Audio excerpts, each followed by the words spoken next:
My name is Claire Donovan.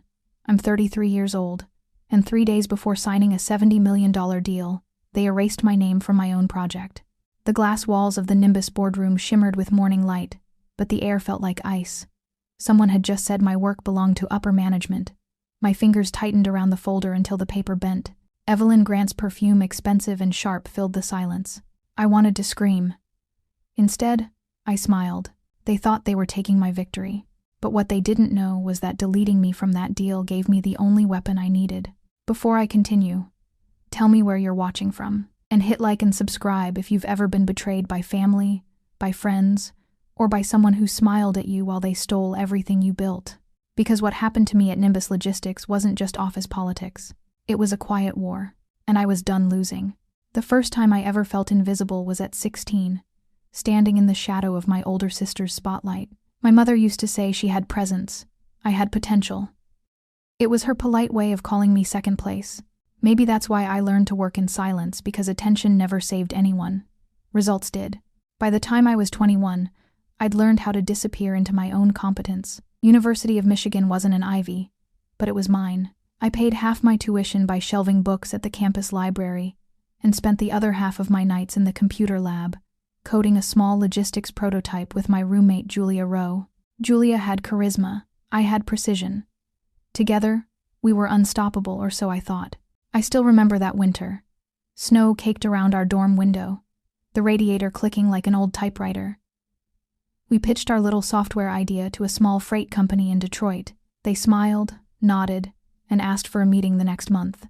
But Julia never showed up. She'd gotten an internship offer at a consulting firm in New York. She said it was too good to pass up. She told me to keep the code if I wanted. Then she left. Just like that, no fight, no apology. That was the first fracture. The first lesson that loyalty in business is just convenience dressed as friendship. I kept the code, refined it, and years later, parts of that design would end up in the software architecture I proposed to Axis Holdings. But back then, I was just a broke graduate with frostbitten fingers and a dream too small for anyone else to notice. After graduation, I landed a sales internship at Nimbus Logistics Systems in Chicago. The city was gray, loud, alive. The office smelled like toner and ambition. Everyone had something to prove, especially me. Most of the managers had framed Harvard, Yale, or Stanford degrees hanging behind their desks. Mine was printed on recycled paper, the University of Michigan seal slightly faded. When I first hung it above my cubicle, someone joked, "Bold choice putting that next to all the ivy walls." I laughed it off. That's what I did best. Laugh, deliver, repeat. The first year was hell. I fetched coffee for people who forgot my name. I sat in meetings taking notes for executives who called me the quiet one. I watched people like Evelyn Grant sweep through the office in high heels and sharper smiles, getting promoted twice before lunch because they commanded attention. Me? I built spreadsheets that no one read, and sent proposals that got recycled into PowerPoints with someone else's logo at the top. But I didn't complain. I kept working. I learned every product inside out, memorized client behaviors, tracked data patterns nobody cared about. And when our biggest client, Freightco International, threatened to pull out of a $12 million contract, I saw my chance. They complained that our routing software was too rigid for real-time shifts. I rewrote half the client-side configuration myself after hours, patched it live on a Sunday morning, and saved the deal before sunrise. On Monday, the CEO called an emergency meeting to congratulate the team. Evelyn accepted the credit on behalf of sales operations. My name never came up. Still, the client renewed. And for the first time, Richard Hale, our CEO, looked at me with something other than polite dismissal. A month later, he stopped by my cubicle. "Good work on the Freightco save," he said, casual, leaning against the partition. He had that polished charm of a man used to being admired. "We could use more thinkers like you." It was the first compliment I'd heard from upper management. I remember blushing, then hating myself for it. Richard started inviting me to client dinners. "You've got a grounded perspective," he'd say. "You read people well." I didn't see it then, but he was testing boundaries, blurring them slowly, like watercolor bleeding through paper. One night, after a conference in Dallas, we ended up alone in the hotel bar. He asked if I ever felt underestimated. I laughed and said, "Every day." He said, "Me too." That was the night he kissed me. It was brief, quiet. The kind of mistake people pretend didn't happen. We both knew it couldn't go further. He was married within 6 months. I buried it, but secrets have gravity. They never stay buried forever. Over the next few years, my reputation grew. Clients trusted me. Colleagues came to me for crisis fixes. I built a quiet empire in the background: numbers, trust, reliability. I wasn't flashy, but I was indispensable. Then came the Axis opportunity, a potential $70 million contract that could redefine Nimbus's market share. Evelyn was technically supposed to lead the sales strategy, but she'd been busy smoothing her new promotion and attending executive image workshops. So I started doing the groundwork, researching Axis's pain points, mapping out their global routes, identifying inefficiencies in multimodal transitions. For nearly a year, I lived and breathed Axis. I flew to Detroit 4 times, sometimes on my own dime when travel budgets mysteriously tightened. I met warehouse supervisors, data engineers, even janitors. You can learn a lot about a company from the people who clean its floors. That's when I discovered Julia Rowe had become their CEO. I almost dropped my coffee when I saw her name in the corporate org chart. 10 years since college. And now she was running the very empire we'd once dreamed of building. I hesitated for a week before emailing her. "Julia, it's been a while. I'd love to reconnect professionally." She replied 2 hours later. "Claire, let's talk." Our first meeting at Axis headquarters was awkward. She wore confidence like armor, sleek suit, sharp heels, eyes that gave nothing away. We talked about supply chain data, as if we hadn't once shared ramen noodles in a freezing dorm room. But as the meeting went on, I saw flickers of the old Julia, the girl who believed ideas mattered more than names. She remembered me, and she listened. By the end of that trip, Axis was interested. That was the moment I knew I'd finally built something no one could take. Or so I thought. I didn't know it back then, but every flight, every late night, every signature I secured would become ammunition in someone else's gun. The months that followed were a blur of conference calls, strategy decks, and 3 a.m. caffeine crashes. But for the first time in years, I didn't mind the exhaustion. The Axis deal wasn't just another account, it was proof.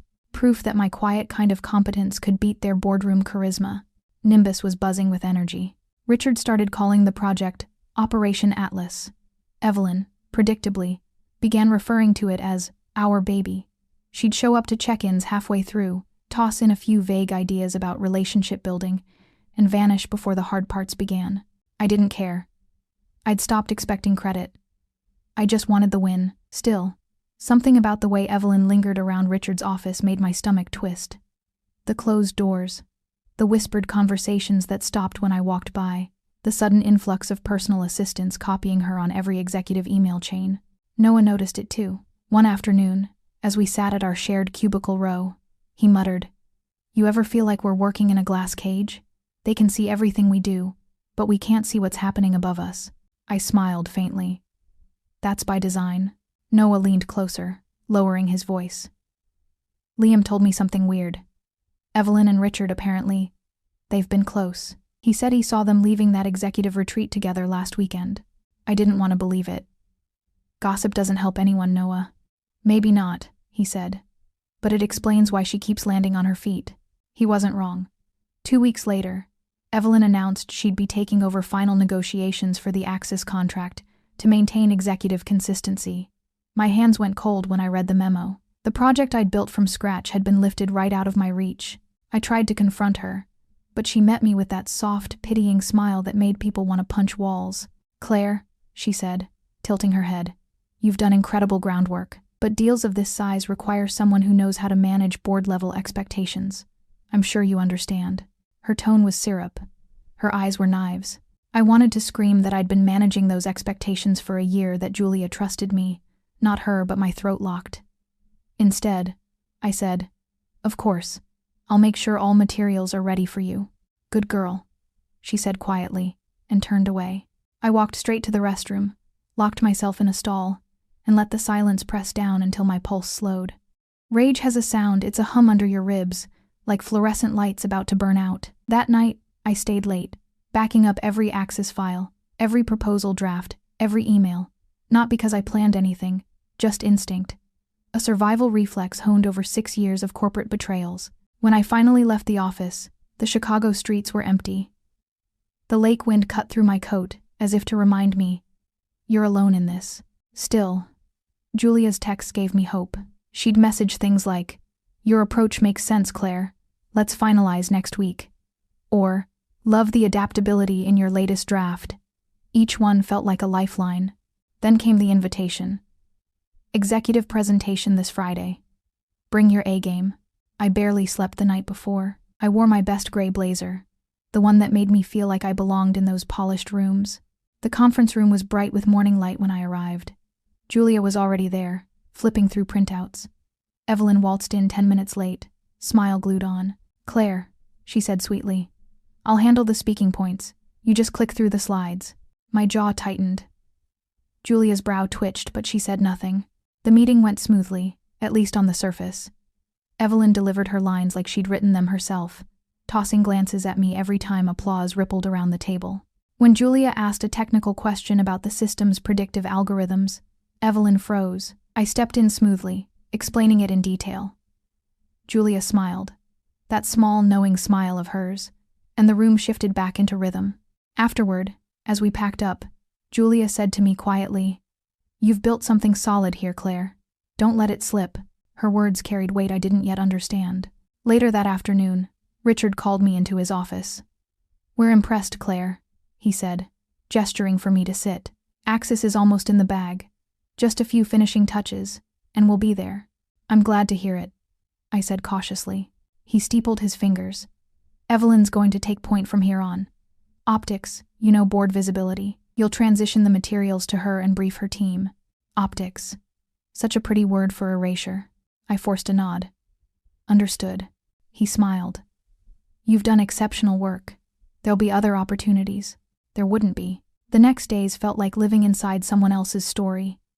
I watched my work rebranded, my ideas repackaged under Evelyn's glossy title.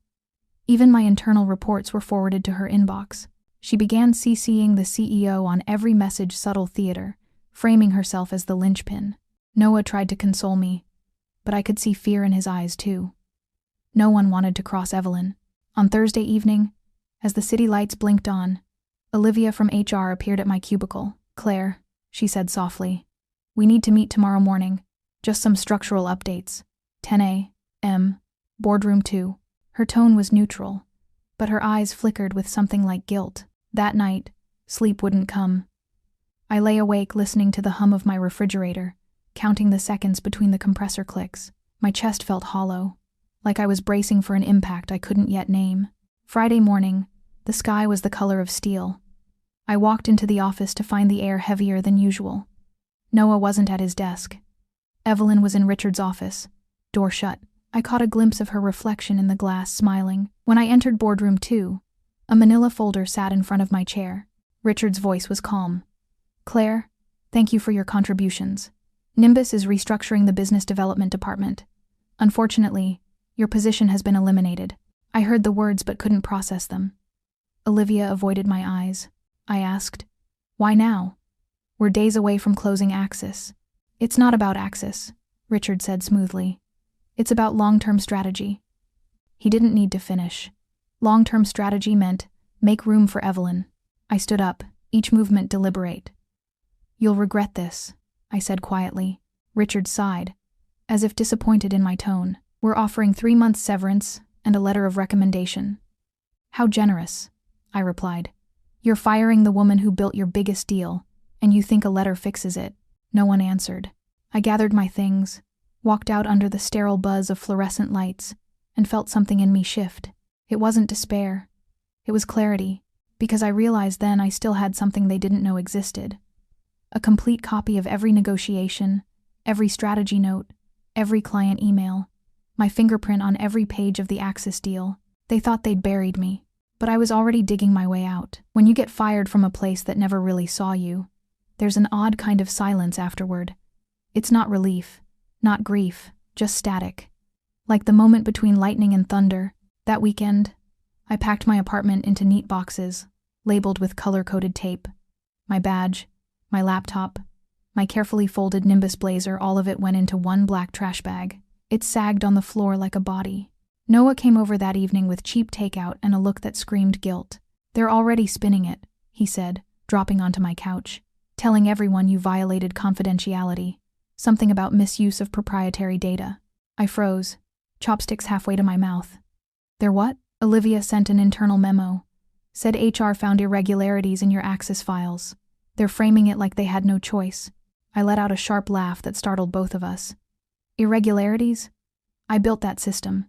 Every document is mine. I know, he said quietly. That's why I pulled this. He handed me a flash drive. Backups from your folder. The originals, timestamps and all. I stared at him. You could get fired for this. He shrugged. You already were. There are moments in life when gratitude and rage blur into the same emotion. That was one of them. The next morning, I woke to 27 unread emails, 5 from unknown addresses, 2 from Richard's assistant, and 1 from Evelyn herself. Her message was short. Claire, I hope you understand this decision wasn't personal. I truly value the foundation you've built. Best of luck in your next chapter. For example, asterisk. I read it 3 times, feeling something burn behind my eyes. The kind of heat that doesn't cool with tears. By Monday, the professional gossip machine had gone full throttle. LinkedIn updates about organizational changes, whispered phone calls, Evelyn posting a photo at Access HQ with the caption, "Grateful for this milestone moment." I stared at that picture until my screen dimmed. The caption. The smug tilt of her smile, it was the corporate version of dancing on my grave. But fate has a sense of humor. At 9:12 that same morning, my phone buzzed with a message from Julia Rowe. Hey, Richard said you left Nimbus? Everything okay? My pulse spiked. She didn't know. I typed, deleted, and retyped before finally sending, I'm fine. Things just shifted unexpectedly. Hope the signing went well. She replied almost instantly. We postponed. I want you on the implementation team when it resumes. I stared at the message, heart pounding. The irony nearly made me laugh. They'd fired the one person the client refused to move forward without. By Wednesday, the calls started, first Richard, then Olivia, then Evelyn. I didn't pick up. I wanted them to sweat. Noah texted updates from inside Nimbus. Board panicking. Access threatening to walk. Another ping. Richard yelling in hallway. Evelyn crying in his office. I imagined them scrambling under those polished lights. Every lie unraveling in real time. Still, a part of me hesitated. Revenge was one thing. Ruining lives, even theirs, felt heavy. I wasn't sure I wanted that weight. Then Noah sent me a photo.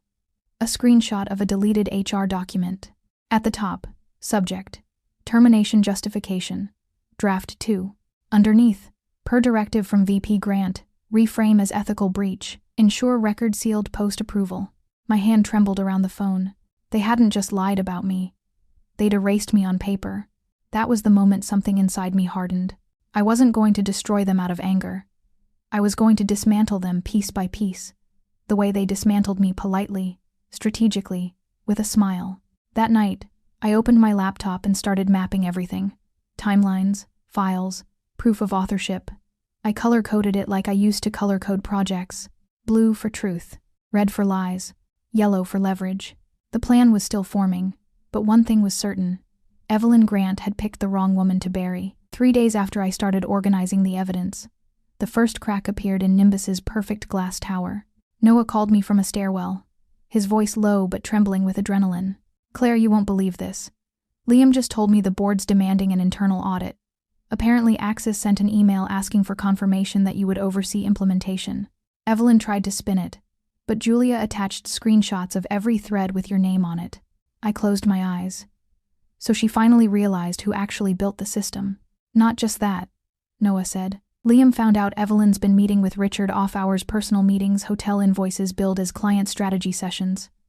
HR knows, but Olivia's covering it up. Of course she was. Corporate loyalty wrapped in HR jargon. I felt no surprise, only a grim satisfaction. When I hung up, I opened my browser and started searching for Nova Freight Systems. I remembered Gavin Torres from a logistics conference a year earlier, a CEO who'd actually listened when I spoke. We'd exchanged cards, a courtesy that meant nothing at the time. Now, it meant everything. I typed, "Hi Gavin, long time. Let's grab coffee?" He replied within the hour. "Tomorrow. Same cafe as last year, 9:30. The next morning, Chicago's cold bit through my coat, but for the first time in weeks, I didn't feel numb. The cafe smelled like roasted beans and freedom. Gavin looked the same, messy hair, rolled up sleeves, an energy that made you forget he was the boss. I heard what happened at Nimbus, he said after ordering. You got screwed. I smiled thinly. That's one word for it. He leaned forward. I've been trying to poach some of their clients. You built that Axis proposal, right? I built everything, I said. They just slapped new logos on it. Gavin's grin was slow, calculating. Then maybe we can help each other. That was the moment I knew my next chapter had already begun. Back at home, I drafted a technical outline, my original solution. Improved. I renamed it Project Aurora.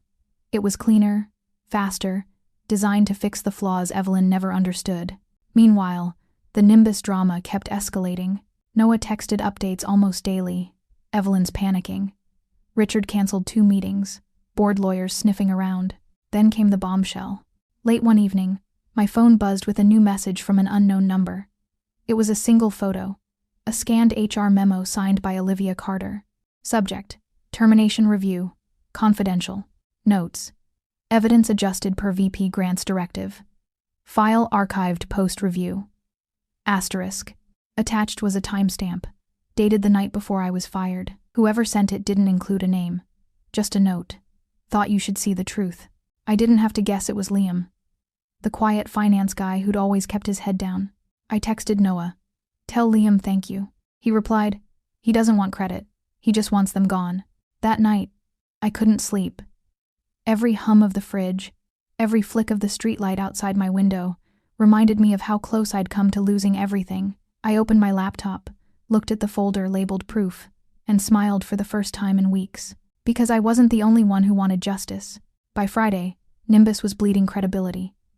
Julia had called off the signing entirely. The company's stock slipped 2% overnight. Evelyn was cornered. Then Richard made his mistake. He called me. Claire, he said, voice controlled but strained. We need to talk. About what? Axis. There seems to have been a misunderstanding. Julia's under the impression you're essential to the deal. That's not a misunderstanding, I said softly. It's a fact. He hesitated. I could almost hear the gears grinding behind his practiced calm. Perhaps we acted too quickly. The board is open to discussing your reinstatement. I almost laughed. You mean, you want me back now that you're drowning? Let's be reasonable, he said. We'll adjust your title, salary. Richard, I interrupted. You taught me something valuable. Image is everything, right? So imagine how this looks from the outside. Your company fires the architect of a $70 million contract, accuses her of misconduct, then begs her to return once the client walks away. What headline do you think that makes? Silence stretched across the line. This isn't you, he said finally. You're better than this. I smiled into the phone. You'll find out soon enough who I really am. I hung up before he could answer. That night, I met Gavin again, this time in Nova Freight's sleek office downtown. I handed him the proposal for Project Aurora. He flipped through it, impressed. This could change our whole logistics model, he said. You realize if Axis sees this, they'll follow you here. That's the idea, I said. He looked up, eyes gleaming. Then let's make it happen. I walked out into the cold night air, feeling something I hadn't felt in months: control. Nimbus had built its empire on prestige and manipulation. I would rebuild mine on truth, and soon, they'd choke on it. Monday morning arrived with a stillness that didn't feel natural, the kind of quiet before a storm that can flatten cities. Chicago's skyline shimmered through a sheet of fog, and somewhere inside Nimbus's steel and glass headquarters, they were preparing to celebrate a contract that no longer existed. I sat at my kitchen table in yoga pants and an old sweatshirt, coffee cooling beside my laptop. My phone buzzed nonstop, calls from unknown numbers, texts from Noah, even an email from Richard marked urgent. I ignored them all. At 9 a.m., Noah finally texted, "They're starting. Axis in the boardroom now. Evelyn looks like she hasn't slept." I typed back one word. Good. Then, silence.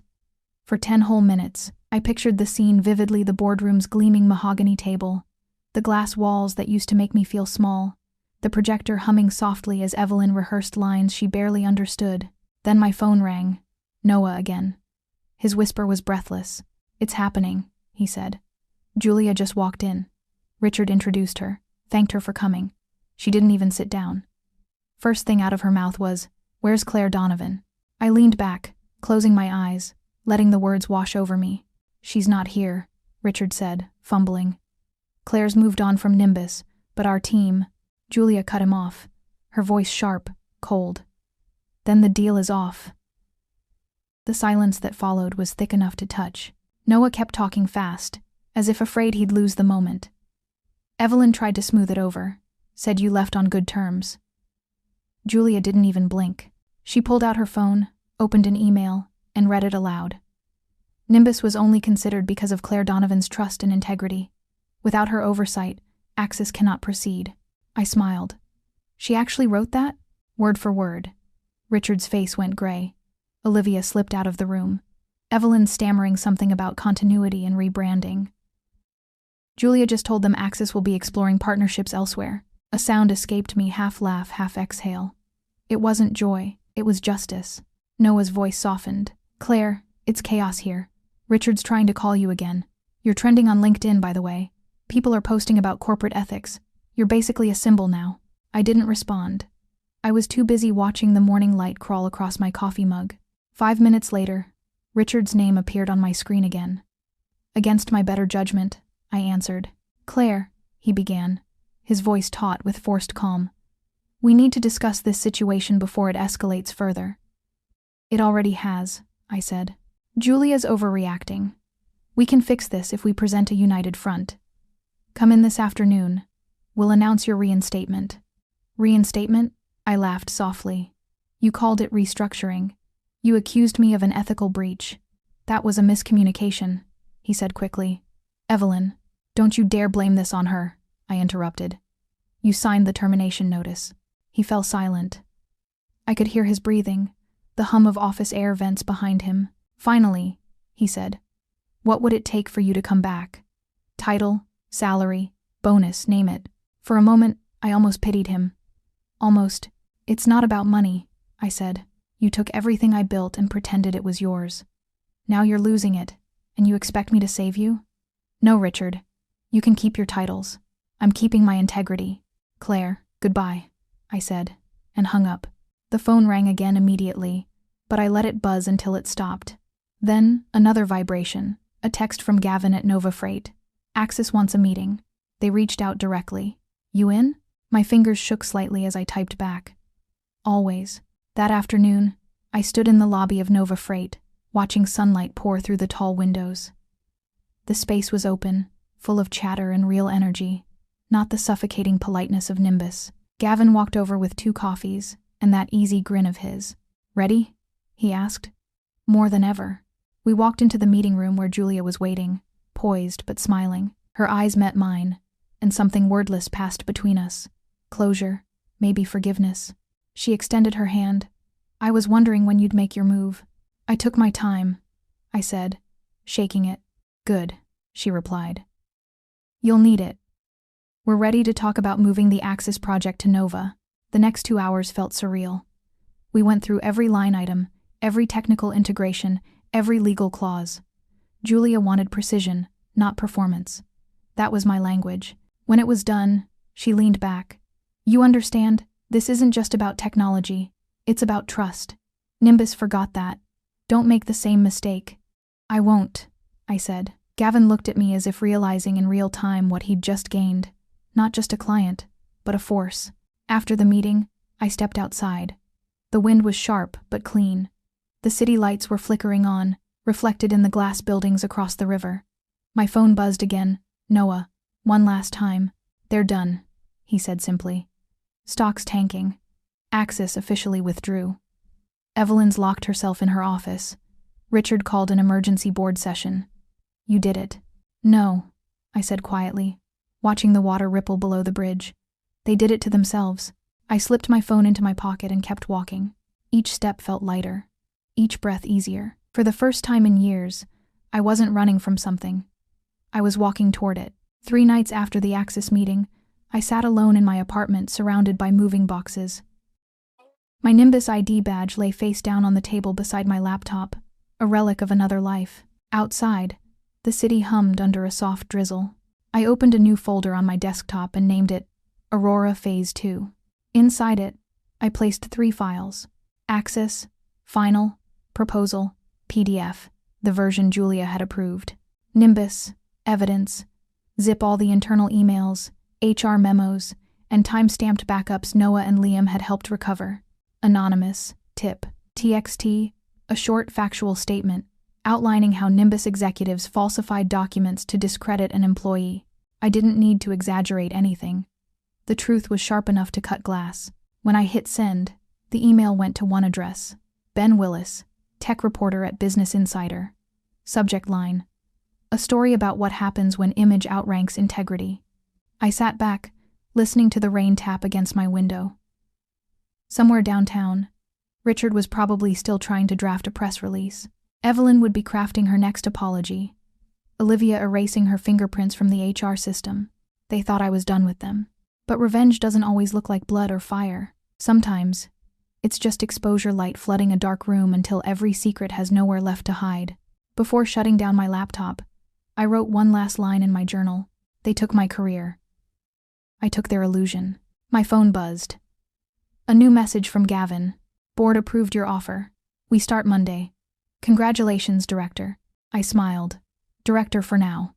Titles didn't matter anymore. Freedom did. I stood by the window, watching the city lights smear across the wet pavement. The reflection looked almost like fireworks, quiet, golden, and mine. I whispered to the empty room. They wanted to teach me my place. I hope they're watching now. Then I closed the curtains, because the story wasn't over. Not yet. If you've ever been underestimated, replaced, or erased, remember this: silence isn't surrender. It's strategy. I spent years letting other people speak over me, take credit for me, define me. Not anymore. Nimbus taught me that image fades, but proof endures. And in the end, truth doesn't shout, it echoes. If you've ever felt like the outsider in your own family, your own workplace, your own life, hit subscribe, because this story isn't over. And sometimes, the quiet ones write the loudest endings.